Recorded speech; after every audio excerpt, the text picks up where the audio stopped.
উত্তর পূর্ব সীমান্ত রেলওয়ের 23টি রেলওয়ে স্টেশনের পুনর্বিকাশের জন্য প্রধানমন্ত্রী নরেন্দ্র মোদী সোমবার এক ভার্চুয়াল অনুষ্ঠানের মাধ্যমে শিলান্যাস করেন। অমৃত ভারত স্টেশন স্কিমের অধীনে এই স্টেশনগুলির পুনর্বিকাশ করা হবে। 23টি স্টেশনের মধ্যে ত্রিপুরার আগরতলা স্টেশন, মিজোরামের সাইরাং স্টেশন এবং সিকিমের রংপো স্টেশনের শিলান্যাস করেন প্রধানমন্ত্রী। ত্রিপুরা আগরতলা রেলওয়ে স্টেশনটি অমৃত ভারত স্টেশন স্কিমের অধীনে আনুমানিক 48 কোটি টাকা ব্যয়ে এক নতুন রূপ লাভ করবে। প্রধানমন্ত্রী নরেন্দ্র মোদী নয়াদিল্লি থেকে ভিডিও কনফারেন্সের মাধ্যমে প্রকল্পের সূচনা করেন।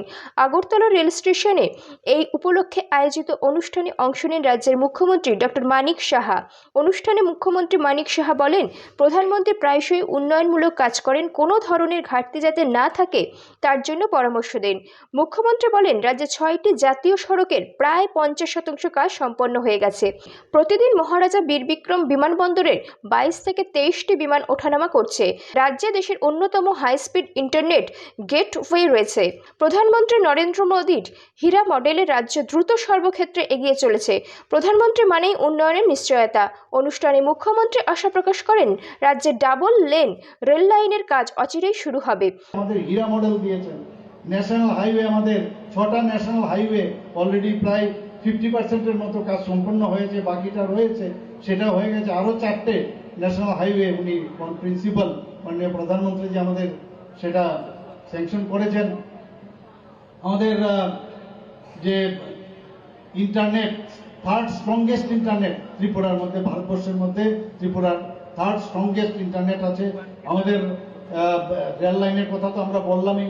আমাদের উড়ান যে স্কিম, তার মাধ্যমে আমরা দেখেছি যে ত্রিপুরাতে যে সুন্দর একটা আমাদের এয়ারপোর্ট হয়েছে। আমাদের অত্যন্ত গর্ববোধ হয় বিভিন্ন জায়গায় যখন আমরা যাই ত্রিপুরার এয়ারপোর্ট নিয়ে। আমরা দেখেছি নর্থ ইস্টের মধ্যে এই যে আমাদের বীর বিক্রম কিশোর মানিক্য বাহাদুরের নামে যে এয়ারপোর্ট, সেটা নিয়ে আমরা গর্ববোধ করি। And it is suppose two B the best one in north eastern reason and maybe in other state.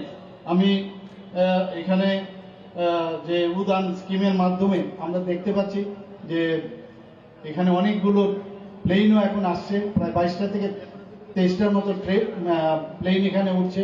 এবং আশা করি আগামী দিনে আমাদের যে বাংলাদেশের সাথে ইন্টারন্যাশনাল যে ব্যবস্থা আমাদের, সেটাও শুরু হবে।